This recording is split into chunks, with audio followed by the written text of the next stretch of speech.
Seja bem-vindo ao Vértice Cast, o ponto de encontro sobre o mundo da arquitetura, decoração, construção civil, engenharia, design e todo esse universo.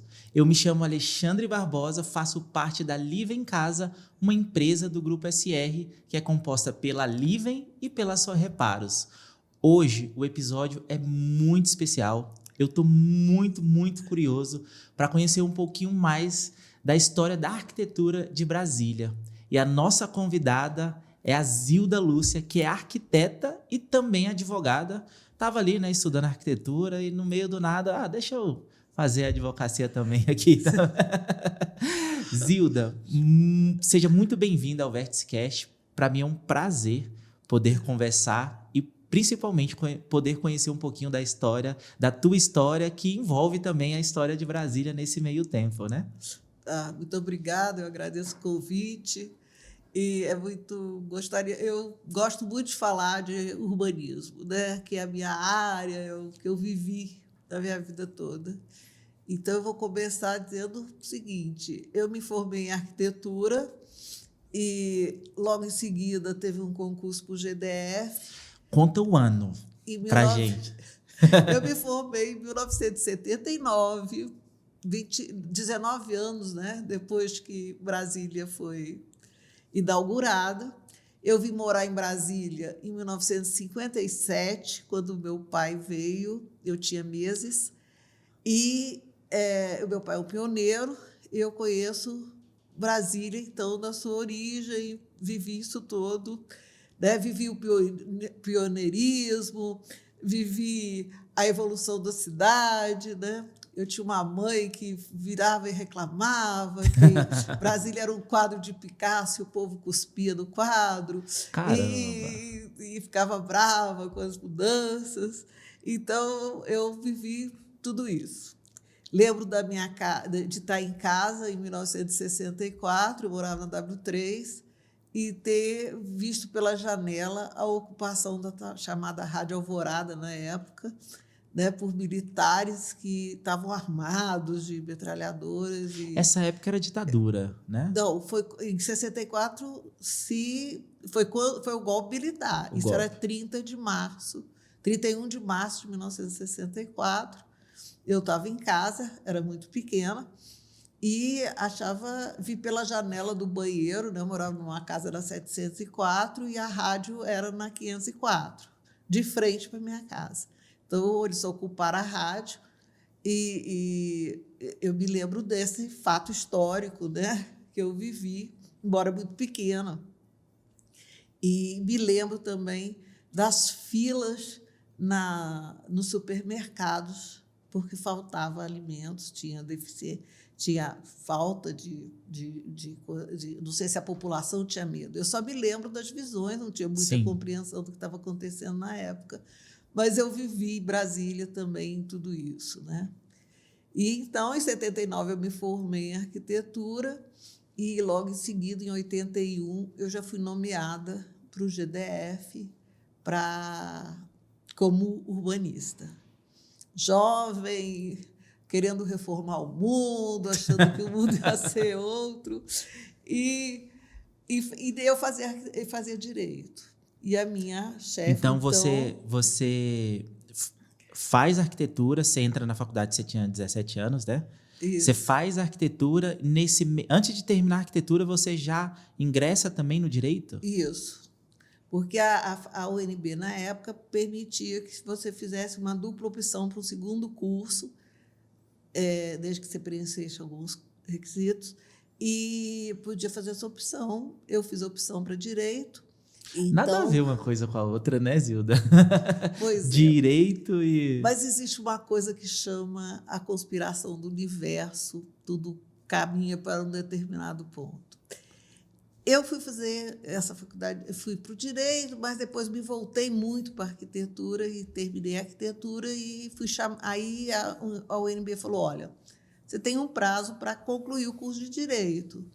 Então, eu voltei para o curso de direito e continuei fazendo, não ia perder a oportunidade, eu estava desempregada na época.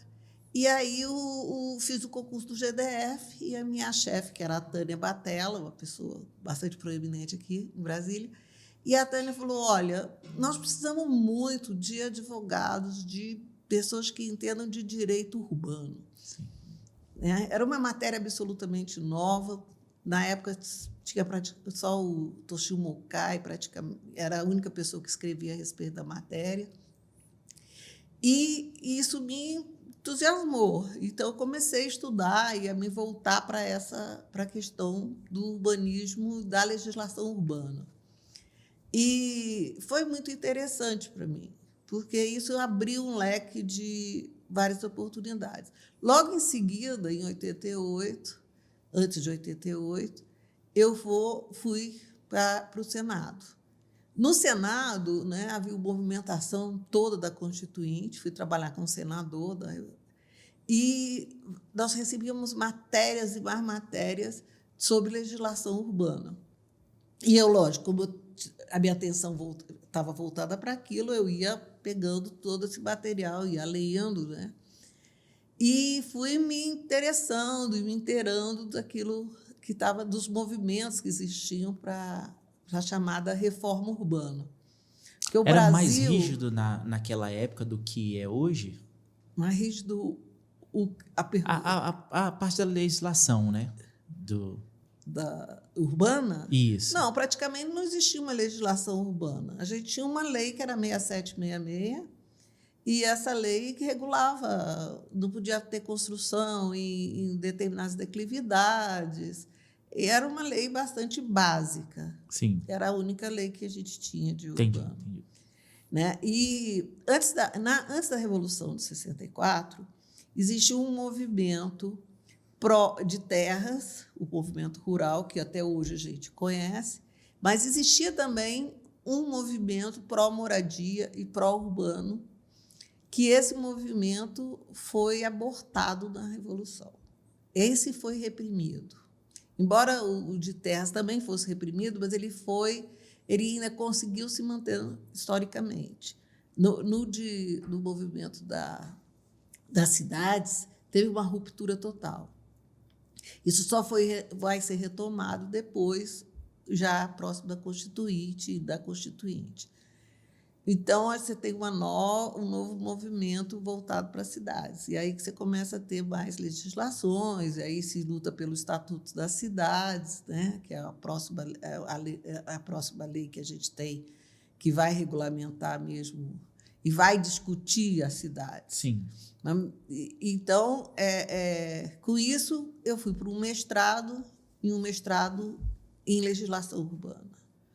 Então, passei a minha vida toda praticamente fazendo regularização urbana. Né? Eu trabalhei na Secretaria do Patrimônio da União, que você faz regularização e estudo de terras no Brasil inteiro. Trabalhei no Ministério das Cidades, na Secretaria de Planejamento do Distrito Federal. Então, eu passei minha vida toda voltada para a questão da legislação urbana. Então, essa é a minha experiência, é o que eu vivo, né? E, até hoje, eu acompanho um pouco do que acontece em matéria de legislação urbana. Legal, né? Legal. Você entra para o GDF em 81. Isso. 81.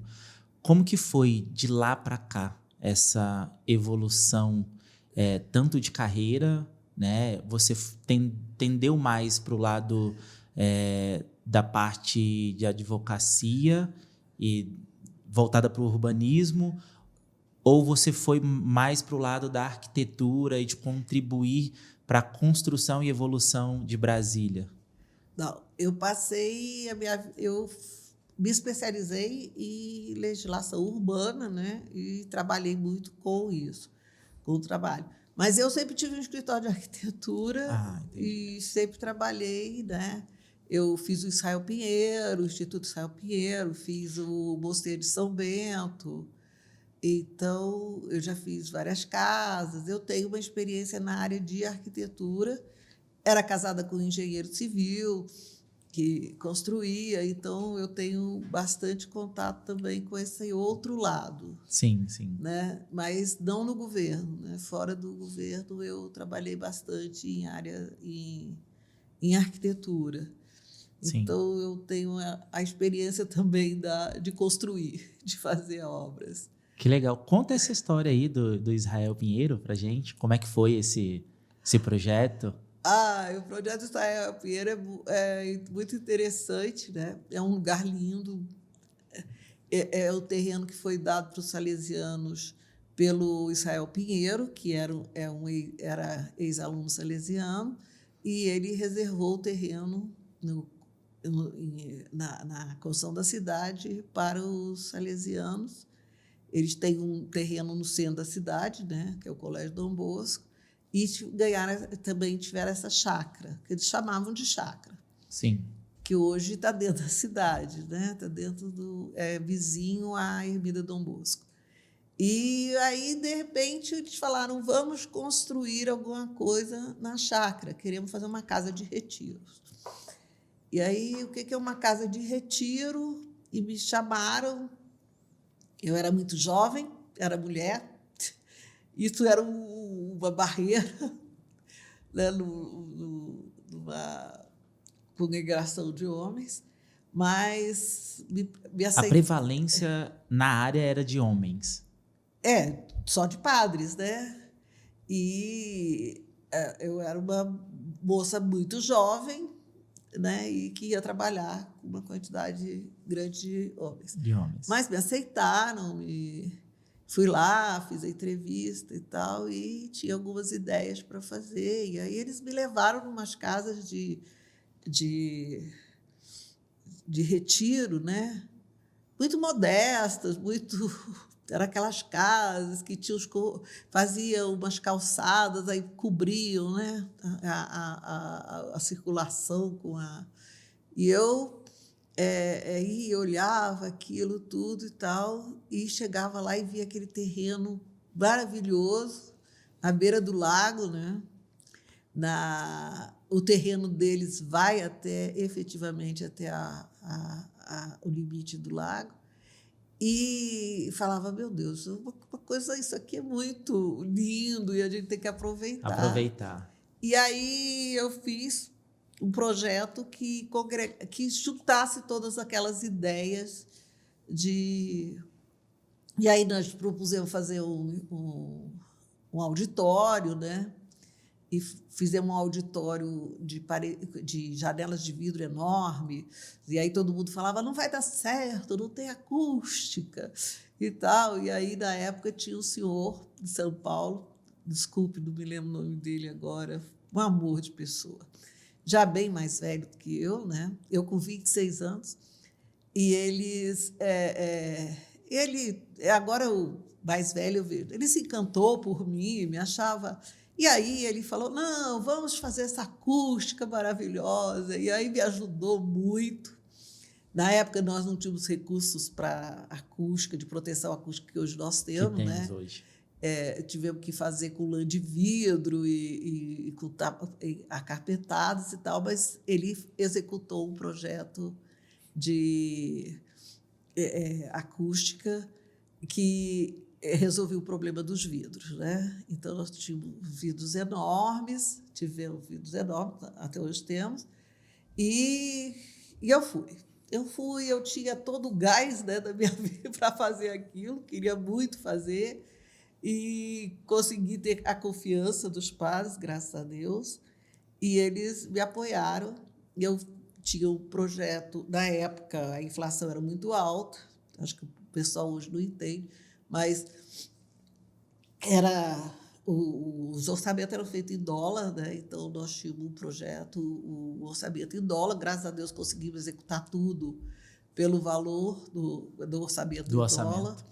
E no final de tudo, o padre me chamou e falou, olha, você não vai dar conta de... Todo mundo está falando, porque tinha um convidado superior para vir de Roma, iam fazer um congresso, tipo um congresso aqui em Brasília.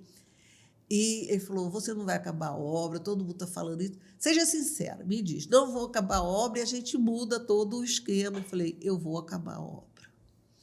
E você deixa o superior vir, né? Deixa a agenda, mantém a agenda aí que a gente vai entregar. Eu vou garantir. E ele, lógico, com 26 anos você garante tudo. E aí o padre falou, então, se você está dizendo, ok. Só que aí eu não tinha só que acabar a obra. Eu tinha que colocar para funcionar, porque eles iam se hospedar naquele espaço, eles iam comer lá e tudo. Então, eu terminei arranjando um cozinheiro, treinando. A minha mãe é nutricionista. A minha mãe treinou o cozinheiro para mim. Né? A mamãe tinha prática de cozinhas hospitalares. Treinou o cozinheiro. Eu comprei todas as louças, todos os garfos, todas as facas. Caramba! Fez o papel de arquiteta e decoradora. De tudo. Eu entreguei o Israel Pinheiro funcionando, mas com uma coisa diferente, né? Porque ele não era uma casa mais de repouso. Não era. Para encontros, ele ficou muito maior e muito mais sofisticado do que se imaginava. Na época, nós fizemos isso foi em 1900 e...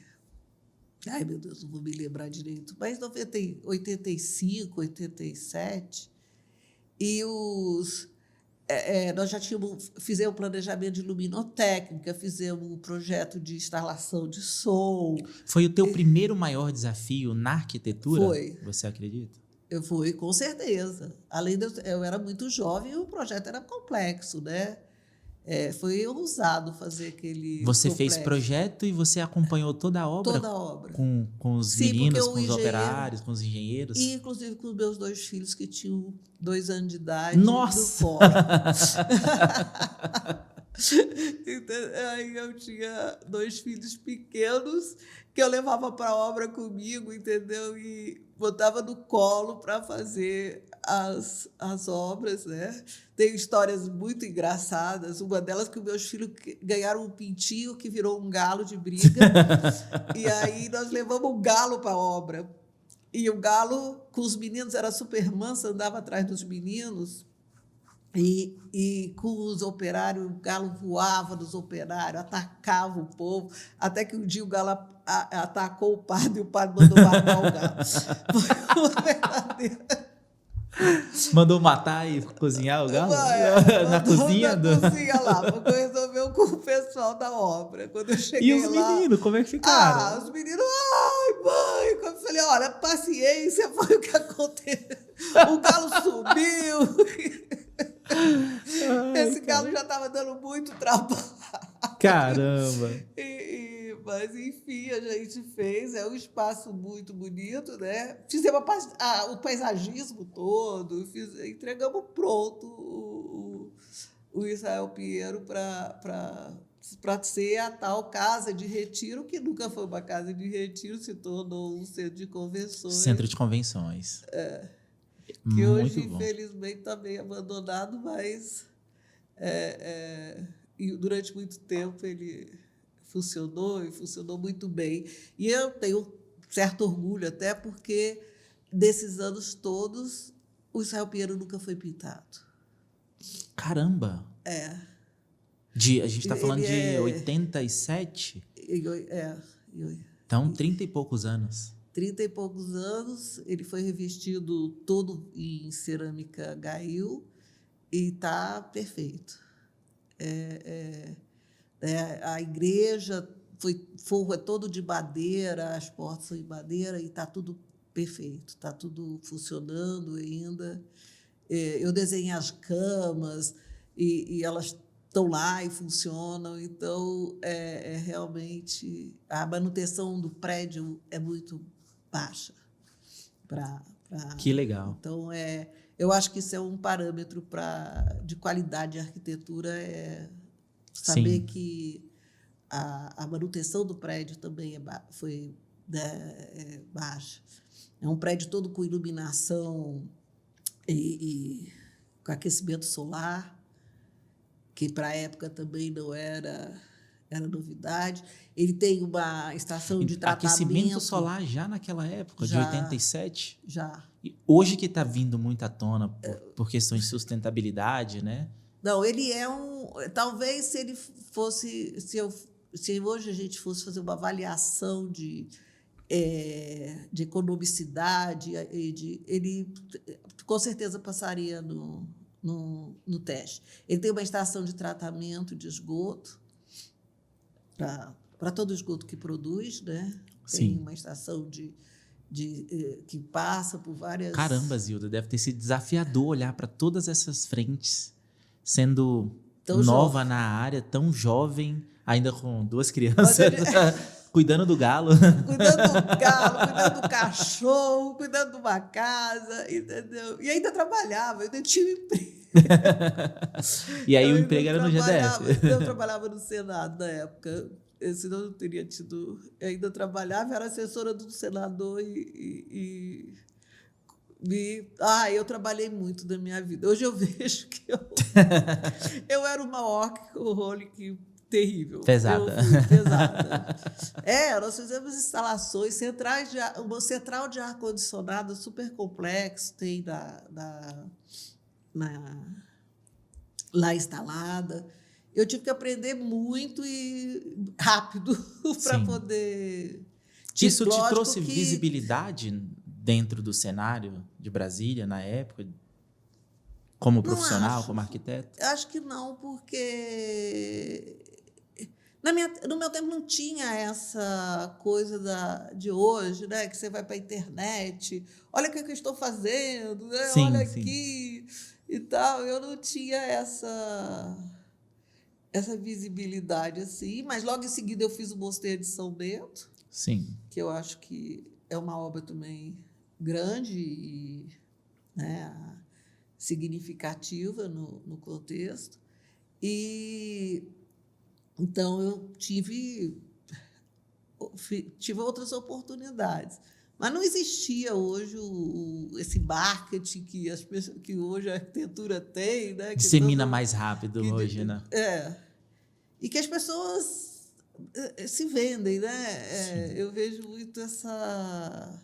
Eu, por exemplo, acompanho o Jacobson, né? Então, você fica ali, vai vendo tudo que ele está fazendo, o que ele está fazendo de interessante. Você acompanha a rede social? Eu acompanho a rede social bem seletivo, né? Eu posso te confessar que eu conheço poucos arquitetos de Brasília. Caramba! Né? Embora seja mãe de um, né? Eu tenho pouco contato, assim. Eu estou eu estou numa fase de vida também que eu tento ser mais zen. Sim. Porque essa workaholic antiga, né? Que vai, faz e apronta e executa e ela tem muito um aspecto também de atropelamento, de que vai lá, faz na frente.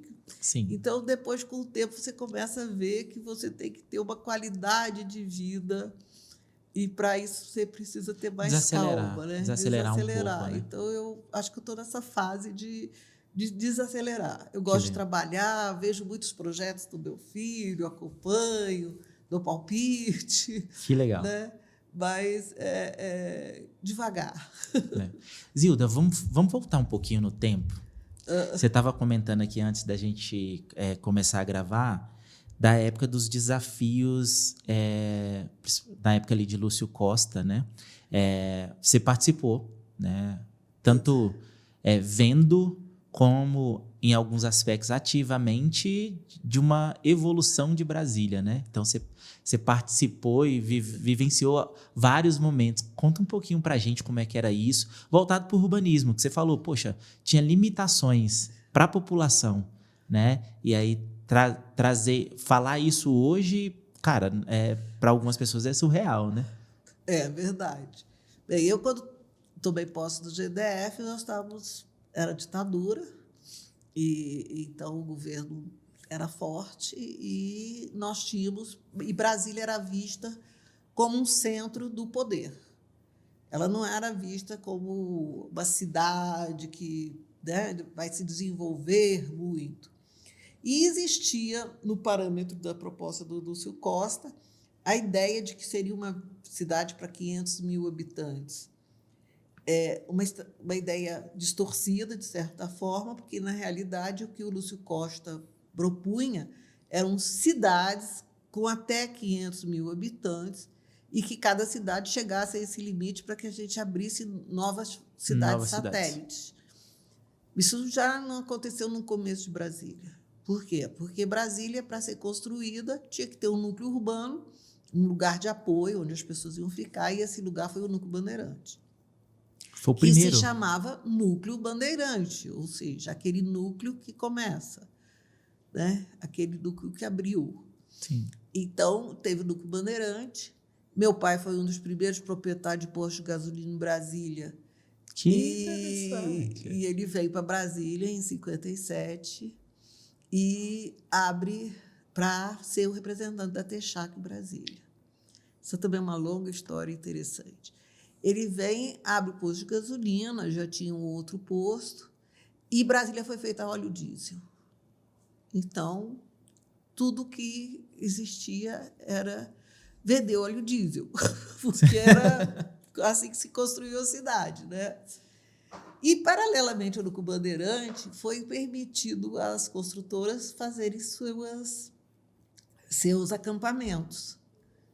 Então, cada acampamento, cada construtora fez o seu próprio acampamento, onde lá moravam os engenheiros e alguns operários, principalmente os engenheiros, que eram acampamentos mais para a elite que vinham.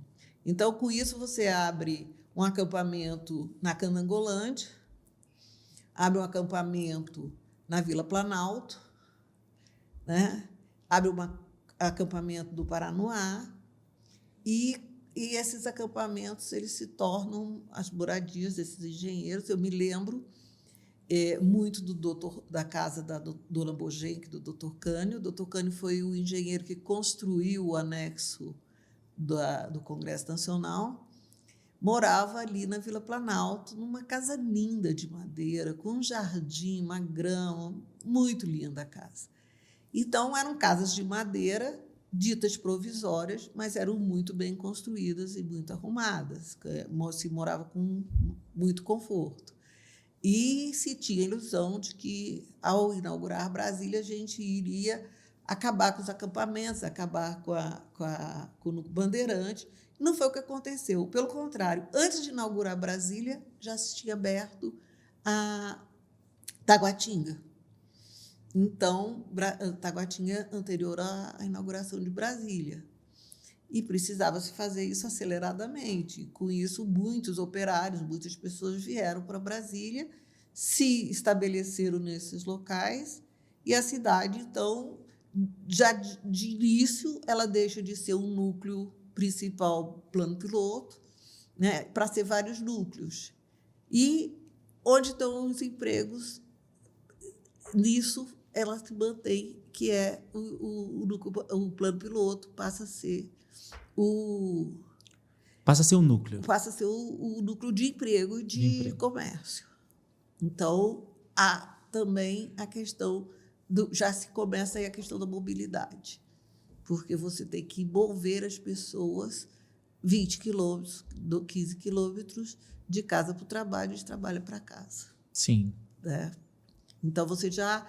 É o primeiro grande problema de Brasília e que você se depara, e até hoje você trabalha com ele, é esse, a mobilidade entre a cidade satélite e o plano piloto. Então, assim, Taguatinga foi o terceiro núcleo criado, quarto, né? Que a gente teve Núcleo Bandeirante, Candanga, Planalto e depois Taguatinga. Mas, olha bem, é diferente, porque, enquanto isso, Candangolândia, eles seriam novos núcleos, a gente conseguiria ver isso 20 anos depois. Sim. Mas naquele momento, na realidade, eu tinha Núcleo Bandeirante e Taguatinga como cidades satélites. Entendi. Entendeu? Que eu abria para ruas, abria Os outros eram acampamentos provisórios, né? Sim, Que sim. assim que as construtoras fossem embora de Brasília, Ia desfazer. seriam desfeitos. Só que isso jamais aconteceu. Os engenheiros foram embora, mas as casas ficaram, outras pessoas ocuparam, e ali se permaneceu o movimento de pessoas, o núcleo urbano, e esses núcleos urbanos se desenvolveram. Sim. Por exemplo, em 1980, quando eu entrei para o GDF, a gente falava em tirar, né, o acampamento da Vila Planalto. É preciso derrubar, é preciso que se restabeleça, né? Vamos tirar todos os acampamentos e restabelecer a... Isso nunca aconteceu. As pessoas que tinham ficado com as casas resistiram, né? Inclusive, por exemplo, os engenheiros saíram ao serem notificados. Eles vieram, no caso da dona Bojang do Dr. Cânio, que eu passei minha vida toda acompanhando a história, eles mudaram para 703. Então, essas casas iam sendo ocupadas por outras pessoas. E elas permaneciam, se movimentavam para permanecer.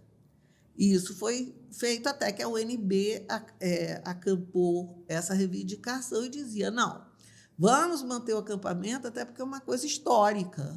Ela faz parte da cidade, vamos manter as casas dos acampamentos, vamos manter essa história.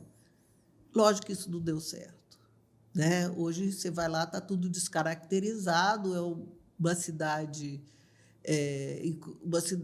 incrustada no meio do plano piloto que está ali, que já se entende como irreversível a situação. Sim. De outra forma, você tem também dentro do plano piloto o acampamento da Tele Brasília, que é ali na entrada da L4. Sim, sim. Ali onde tem a Unieuro. Unieuro. E também você tem ali, não se reverte. Então, você teve assentamentos de várias maneiras que consolidaram a cidade, na forma que ela está hoje. Quais foram os desafios urbanos, assim, com essa... Você comentou, né, da questão de... Você tem Taguatinga, núcleo Bandeirante, Candanga, tem o deslocamento para o núcleo plano piloto. Como que foi esse processo e os desafios enfrentados? E na época você tinha comentado sobre limitações, né, para a população. Tinha certas limitações. A ditadura, até 1980 e pouco, né, porque a ditadura acabou antes da Constituinte. Sim. Você tinha um controle populacional, né? Não se admitia que a população fosse crescer muito, se imaginava que você ia poder ter o controle, não se permitia nada de indústrias. Isso foi um grande fator para manter a cidade, para conter essa expansão. E isso também foi um fator para que também se deslocassem para Goiás, para a periferia do quadrilátero. Sim. Né? Porque fora do quadrilátero podia tudo. Enquanto aqui dentro nada podia, fora do quadrilátero não tinha limite. Né?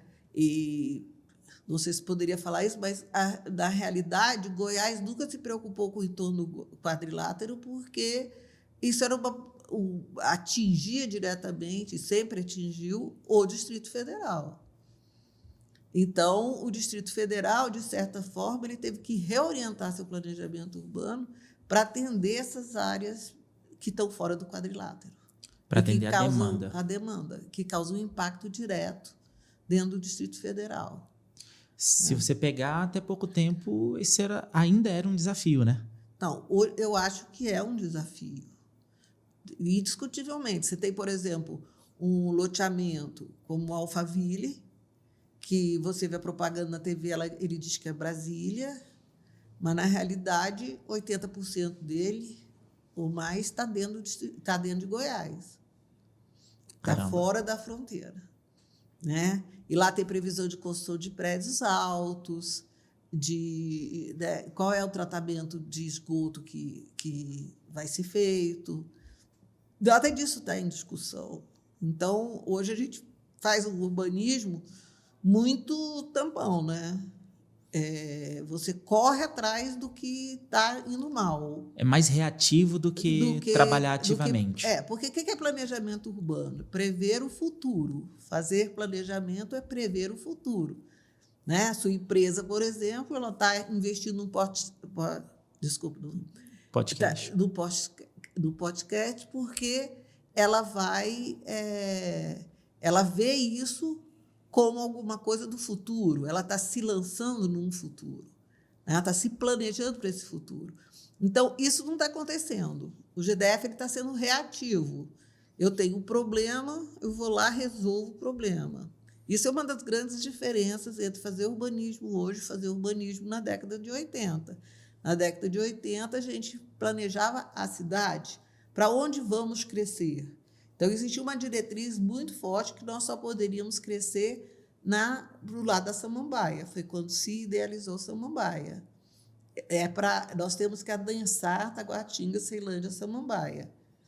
Né? E o grande adensamento hoje que nós temos, que é uma mega cidade,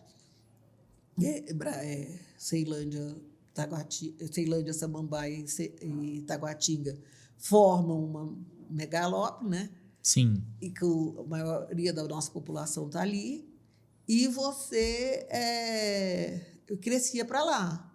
Por exemplo, Sobradinho, havia uma limitação fortíssima sobre o crescimento de Sobradinho. Por quê? Sobradinho está numa área extremamente desfavorável, o solo não tem permeabilidade, você tem um cemitério que está acima dos loteamentos, né?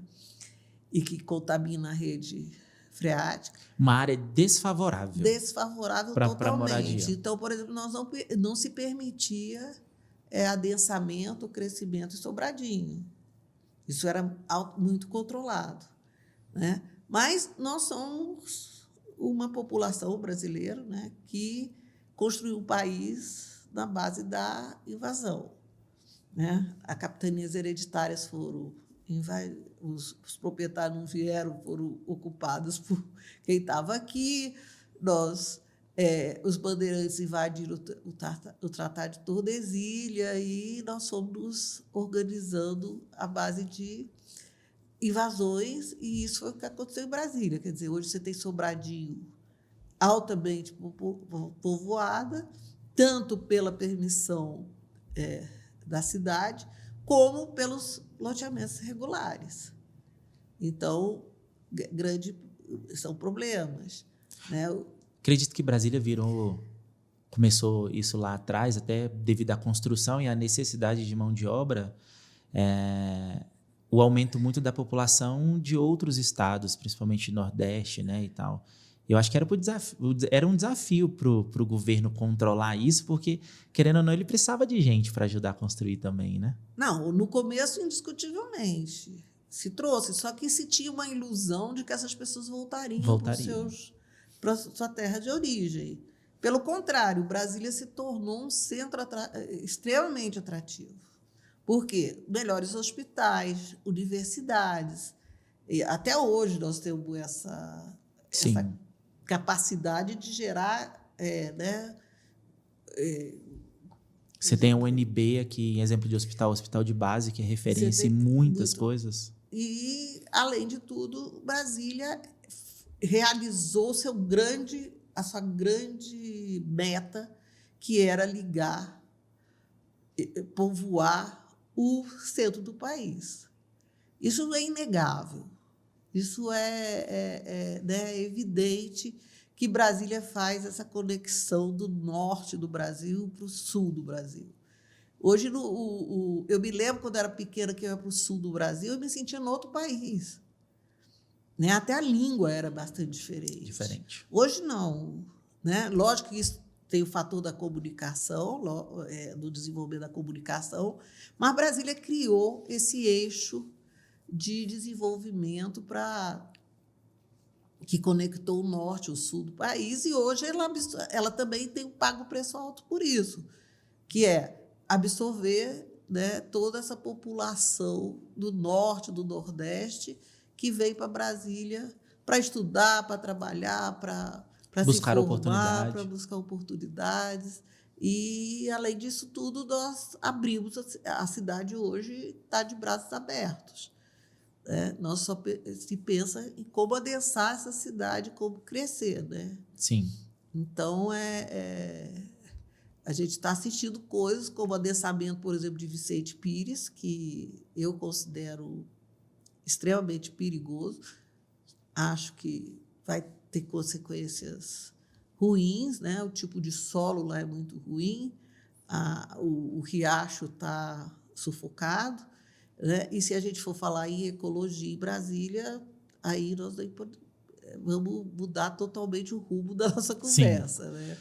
Quais são os desafios assim, para os próximos anos, décadas, que você enxerga na parte urbana, em consequência disso, assim, desses braços abertos de Brasília? Já somos uma megalópole com todos os problemas de assaltos, de mobilidade. Acho que o problema da mobilidade é bastante sério. Acho que ele não é encarado da forma que necessitaria ser. Quando você fala em mobilidade, é o que especificamente? São os acessos? Mobilidade, tudo que me faz ter uma cidade onde eu consiga que as pessoas caminhem e se comuniquem, estejam abastecidas, estejam satisfeitas. Então, eu preciso... Então, hoje, por exemplo, o que Brasília investe em mobilidade? Em fazer viadutos. Né?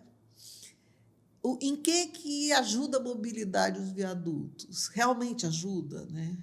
É muito legal. Eu moro no Noroeste, agora tem um viaduto lá, vai ser muito mais rápido para eu chegar lá.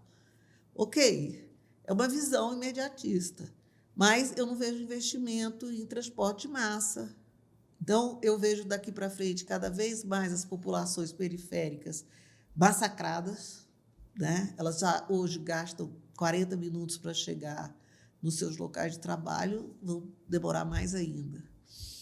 Então, isso é um problema sério. Não investir em metrô, em transporte rápido, transporte de massa, é um erro que Londres vem tentando corrigir desde 1830. Você acha que Brasília tem estrutura para isso?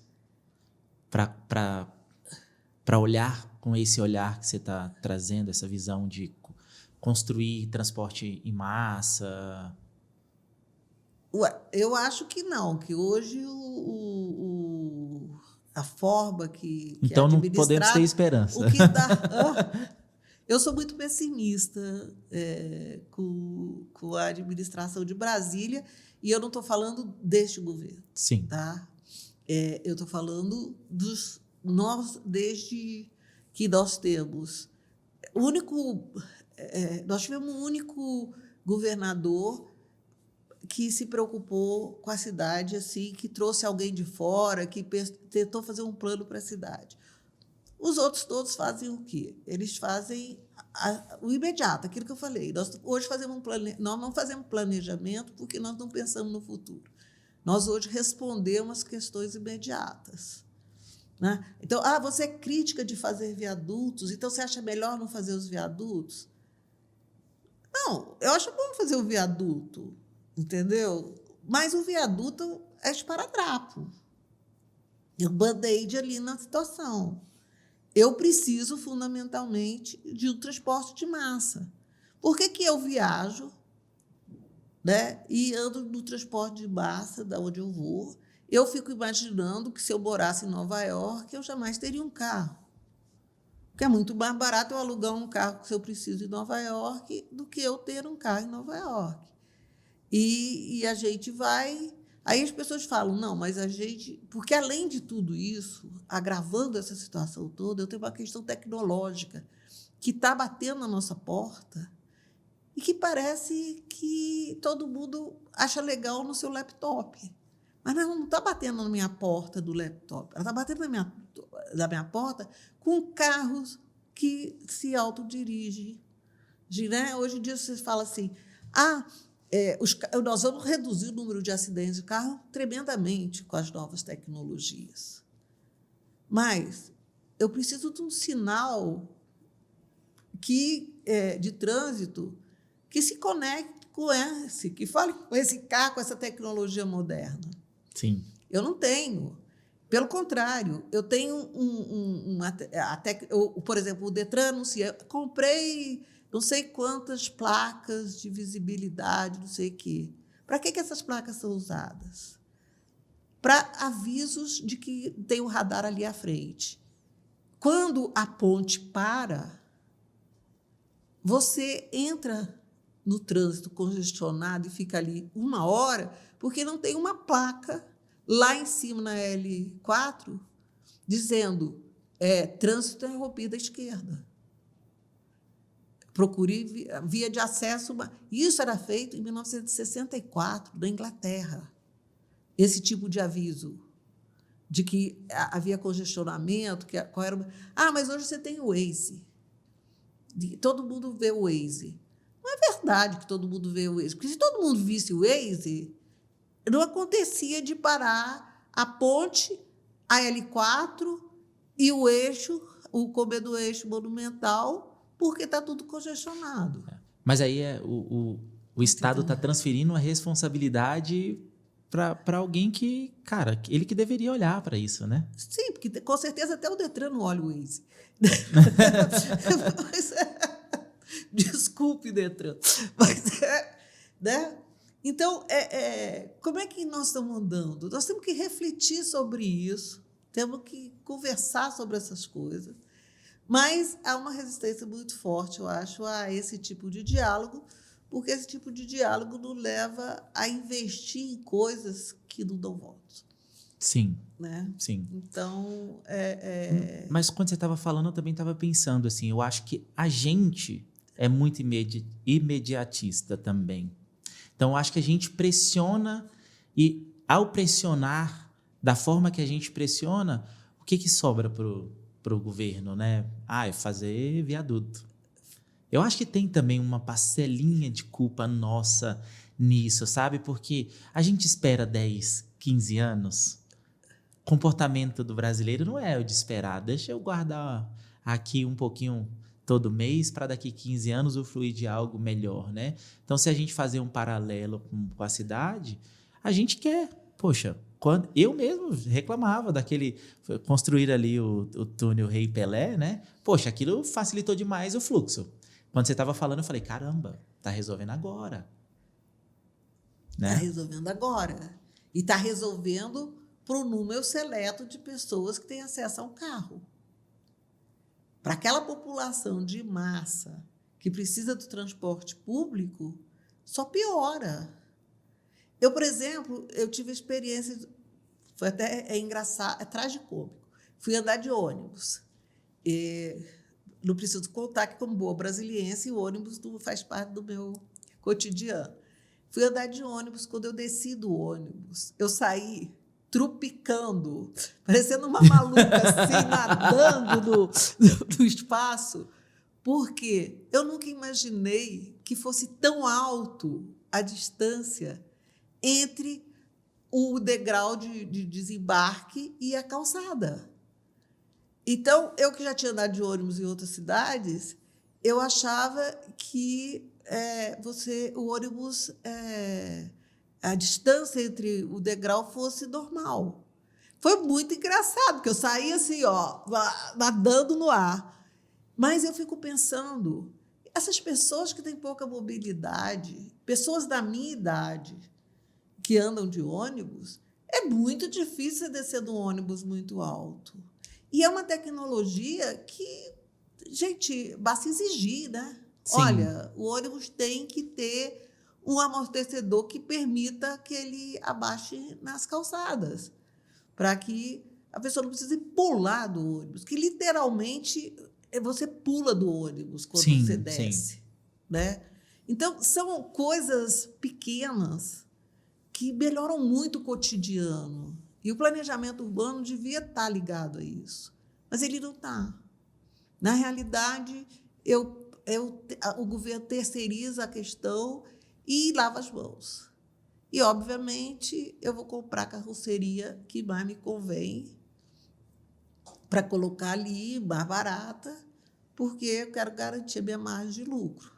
Sim. Então, é muito complicado a questão do trânsito, da mobilidade em Brasília, né? A gente fala, temos não sei quantas ciclovias. Mas, se você for andar nas ciclovias, você vai ver que elas não estão bem adaptadas para a bicicleta, para o deslocamento. Zilda, esse exemplo que você deu aí do ônibus, ele é bem claro, assim. Essas propostas deveriam vir do núcleo que está no governo, que são os arquitetos, assim como você fez parte do governo, né? A tua área, na época, quando você trabalhava no governo, olhava para essas coisas e vocês apresentavam pro Estado, pro governador, aquilo ali, aquelas propostas de melhoria. Eu estou perguntando até para entender assim, de quem é o papel hoje, além, claro, da população cobrar e tal, dentro do governo de apontar essas coisas para trazer melhoria, independente se vai trazer voto ou não. Olha, eu acho assim, a população, de uma certa maneira, como você mesmo diz, ela se submete, né? A gente não vê alternativa. Por outro lado, eu acho que as pessoas que estão no governo, no planejamento, elas estão tão sufocadas pelo trabalho do dia a dia, porque quantos anos que não se tem concurso para GDF, aumento de pessoal, ou sequer aumento salarial. Sim. Né? Você tem... Então, há uma desilusão, eu acho, né, das pessoas que estão ali. Eu vejo o pessoal da minha geração, eles saem do governo desiludidos, porque está entrando uma geração formada no neoliberalismo. Eles entendem que vamos mudar a legislação, como foi mudada recentemente, pouquissimamente divulgada, né? Eu acho que é outra questão que nós temos que discutir, já que discutimos tanto democracia. O princípio da democracia é o princípio do acesso ao conhecimento. Então, se eu não divulgo para a população o que está sendo feito, por que está sendo feito, a população ou não se interessa, ou, quando ela vai se interessar, ela também não tem informações concretas, reais, do que está sendo feito. Então, por exemplo, nós tivemos uma alteração significativa legislativa, onde se unificou todas as legislações das administrações regionais para a construção. Então, hoje em dia, os parâmetros são... Se você tem uma rua movimentada, ali pode ser comercial. Se você... Né? Então, se criou um padrão genérico e isso faz com que a cidade se desenvolva mais rápido. Elas se desenvolvem mais rápido no laissez-faire. Eu não sei te dizer qual vai ser o resultado a longo prazo. Né? E essa mesma legislação que eu mudei para o Gama, por exemplo, eu tenho um problema no Gama. O Gama, hoje, a erosão está chegando na cidade. Quando eu me formei, o Gama tinha um pedaço de encosta, de planalto enorme. Hoje, isso já foi... A erosão foi comendo e hoje já está chegando na borda da cidade. Né? Caracas. Pois é. Mesma coisa vai acontecer no sol nascente. É uma borda de... É uma borda de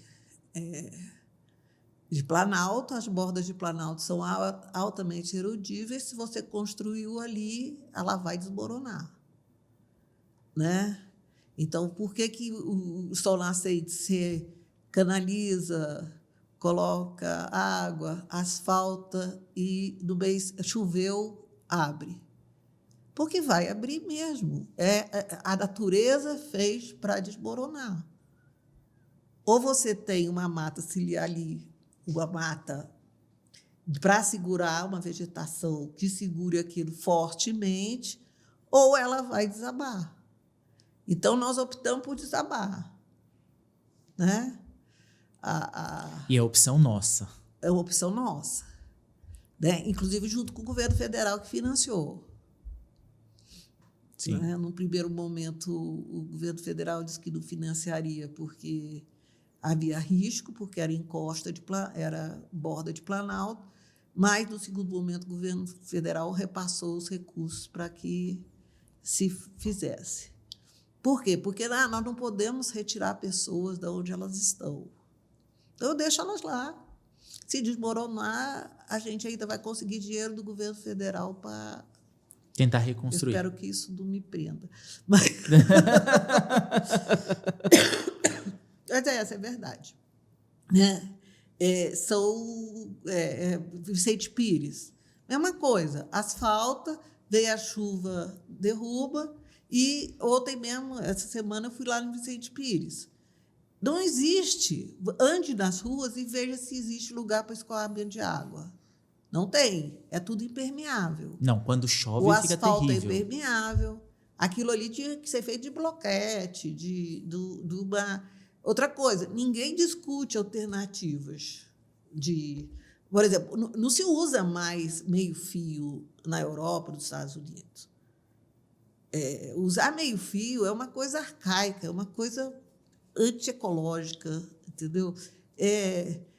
Então, você precisa das áreas permeáveis. Aonde tem uma área permeável em Vicente Pires, numa terra totalmente suscetível à erosão, na borda do vale. O Vicente Pires é um vale, ele cai para dentro de um riacho. Né? Quando é que você tem um movimento de limpeza dos riachos de Vicente Pires, de Taguatinga? Eu me lembro de andar ao redor do riacho lá em Taguatinga, que minha avó morava lá, e ter um riacho lindo. Eu me lembro de ir na floricultura, que não era uma floricultura, era uma plantação de rosa, um roseral do japonês lá, que era maravilhoso, era, sabe, regado com a água do... Hoje, o que é lá? Um fundo de vale devastado. Sim. Né? Então, se a gente for falar em ecologia em Brasília, aí que nós temos até um partido verde, que eu não sei como é que... Ele só chama verde, eu acho. É preciso que se faça debates, é preciso que se diga para a população, sabe? A gente não vê uma campanha dizendo para a população, olha, seu bueiro está entupido porque nós jogamos lixo. Ajude a... Né? Pelo contrário, no Brasil, eu lembro, qual é a maior reclamação que você tem de pessoas que vão morar na Alemanha? Eu fui morar na Alemanha, a minha vizinha ficava vigiando a minha quantidade de lixo. Coisa absurda. Não é absurdo. Ela cuida da sua quantidade de lixo porque ela está cuidando da comunidade dela. Sim. Então, existe um limite, você tem que respeitar o limite. Né? Eu não preciso da polícia para obrigar alguém Mas nós ficamos calados. O vizinho entra. Eu não gosto muito do meu vizinho porque ele faz isso. Mas eu fico quieta, porque... né? Então, o cara vai, joga sofá, joga não sei o quê, no meio lá, Ceilândia. Né? Esse dia teve uma reportagem, eu vi a reportagem, cheio de entulho, inclusive um cavalo morto tinha no meio Sim. do lixo. E fica todo mundo quieto. Não é possível que ninguém viu que colocaram, que estavam jogando lixo ali. Então, é complicado essa dinâmica também social. Mas eu acho que se nós fizéssemos campanhas, se a gente esclarecesse a população, mostrasse para a população que a comunidade é capaz de fazer, melhoraria muito o nível. Você até comentou o exemplo da Paula lá, da 312 Sul, né? A prefeita da 312 conseguiu com os lojistas que eles arrumassem o fundo das lojas, que limpasse, que... Né, se importar, né? Se importar mais com o lugar que a gente está Que a gente vive, né? Não, e a partir da hora que você sente que existe uma comunidade, que as pessoas fazem o esforço, você vai fazer junto. Porque o duro é você fazer sozinho, né? Sim. E muitas vezes eu acho que é isso que a população hoje tem.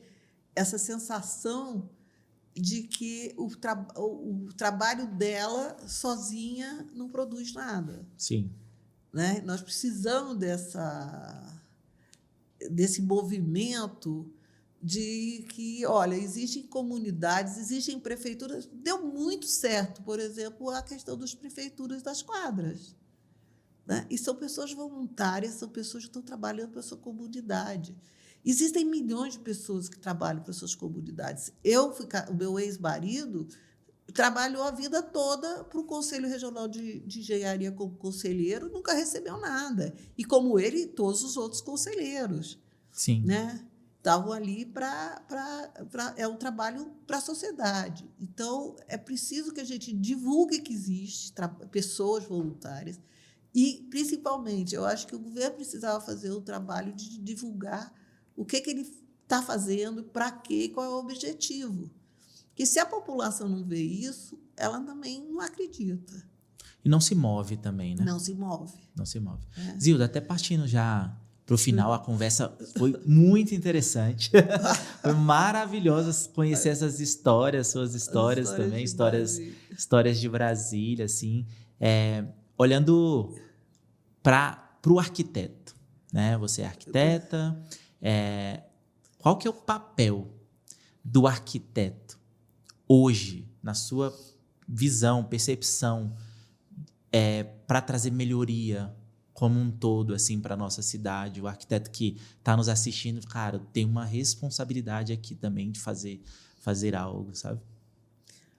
Olha, eu acho que o arquiteto é um sonhador, né? Quando a gente vai fazer arquitetura, a gente está sonhando com um mundo melhor. Com certeza a gente tem essa perspectiva, né, de dar conforto, Então, eu acho que o arquiteto tem um papel preponderante em falar de qualidade de vida, de qualidade ambiental. Né? Eu, por exemplo, sou radicalmente contra pessoas que compram lotes e passam a máquina no lote. Né? Na minha casa, por exemplo, tem árvores do cerrado e as pessoas falam: por que você tem essas árvores? Você podia fazer um jardim sofisticado, né? Tem uma aqui em Brasília que a dona da casa queria fazer um jardim de Monet. Então, isso é totalmente fora da nossa realidade, gente. Nós vivemos num clima seco, que mais da metade do ano não tem água. Nós temos plantas cactáceas maravilhosas que sobrevivem bem na seca, que gastam pouca água. Nós precisamos trabalhar também com esse lado, com os nossos clientes, de que, olha, você é capaz de conseguir uma coisa muito bacana, um efeito muito legal, com pouca água, com muito sol, né, com muita energia solar. E acho que isso, os arquitetos são maravilhosos, eles estão muito voltados para essa questão da energia. Sim. E acho que isso é muito importante. Legal. Zilda, muito obrigado pela sua presença. Muito, muito, muito obrigado mesmo pelo papo. Foi muito bom conhecer um pouquinho mais de tudo isso daí, um pouquinho da história de Brasília, da sua história também. E seja sempre bem-vinda. Obrigada. Eu que agradeço. Eu sei que eu sou polêmica. Você falou umas coisas aqui que eu vou pedir para os meninos cortar e jogar lenha na fogueira, viu? Com certeza. Eu sou uma pessoa que crítica. Principalmente, eu sou muito crítica. Né? E isso faz as pessoas, às vezes, me olharem com certa desconfiança. Mas a gente tem que trazer também à tona, né? Tem que falar, tem que trazer essa consciência para as pessoas. Eu acho que é um papel importante para quem tem o conhecimento e propriedade para falar, né? Mas muito obrigada. Eu agradeço a oportunidade. Espero que eu tenha contribuído, porque as pessoas conheçam um pouco de Brasília, um pouco de uma pioneira, né? Legal. Uma candanga. Contribuiu com certeza. Obrigada. Gente, você que está assistindo, nosso muito obrigado. Deixa seu like aqui abaixo do vídeo. Se você não é inscrito no nosso canal, se inscreva. Se tiver alguma dúvida, pode deixar nos comentários. A gente vai ter o maior prazer em responder. E a gente se encontra no Vértice.